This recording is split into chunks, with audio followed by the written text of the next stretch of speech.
We're going to head to the voicemail of Truth and Reason. This one about the Browns quarterback, Baker Mayfield. Oh, yes. How you doing? This is Michael calling. To talk about Baker Mayfield.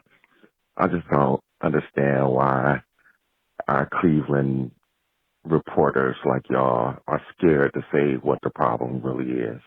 The problem is Baker Mayfield. Anybody can be better than Baker Mayfield. I was watching y'all show a couple of days ago. Didn't nobody know how good Matthew Stafford was until he's doing what he's doing now, because he didn't win in Detroit. So we can't say that it has to be 100% for sure, because nobody knew. Everybody was questioning that trade when it happened. But Baker is our problem. Yes, he had the shoulder injury, but the shoulder has nothing to do with his decision-making and his pre- and post-snap reads. And 4 years in a job, anybody else would have been fired by now. So I just think it's time to move on from him. And he's causing too much distraction for what? He's not a top-flight quarterback. We sitting here arguing over an average to below-average quarterback. And what other city does that for an average or below-average quarterback? Thank you. All right. As always, we appreciate the voicemail of Truth and Reason. And D-Man, there's a number of things. The injury, certainly. Decision-making needs to be better.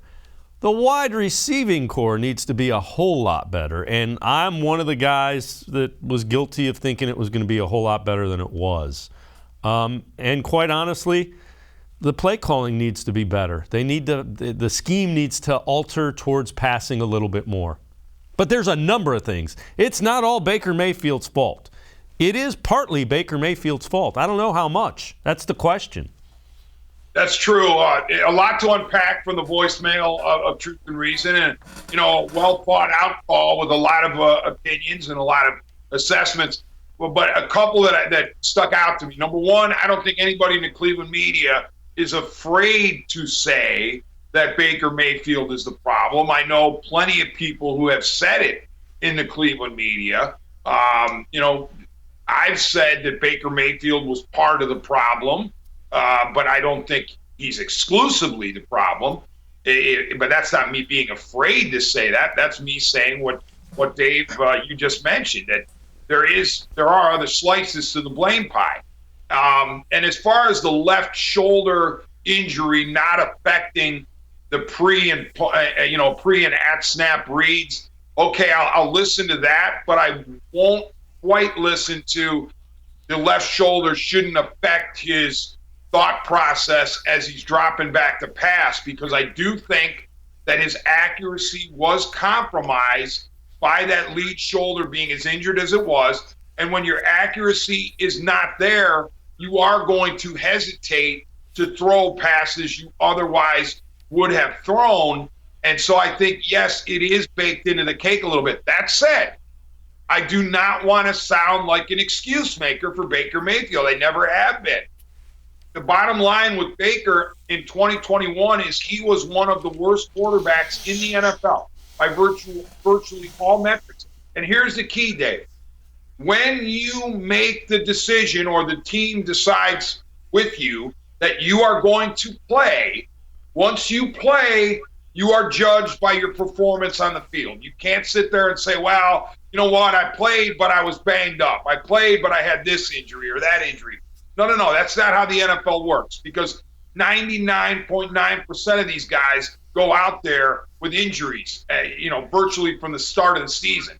So Baker was not good in 2021. He needs to bounce back. Is he capable? Maybe, because in 2020 he was pretty good under Kevin Stefanski. In his rookie year, he threw the ball really well.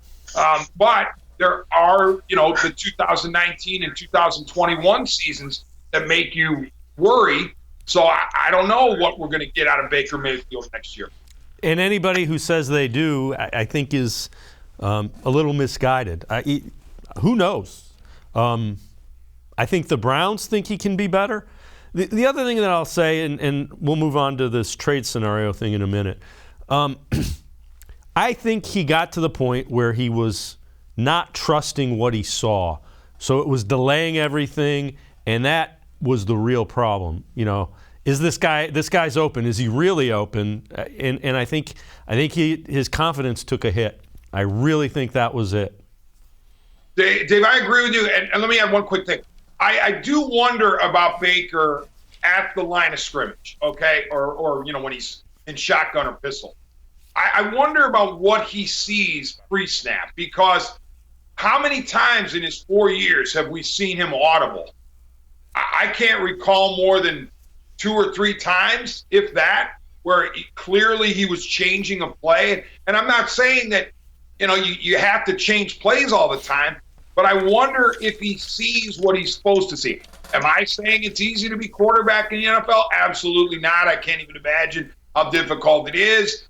But I'm saying, judged by your peers, it looks to me like the elite quarterbacks in this league, or even the high end, not necessarily elite, they are able to assess what's going on pre-snap better than Baker Mayfield. Yeah, and the question that I have is, does the scheme allow him to do that? And those are all things that we'll find out.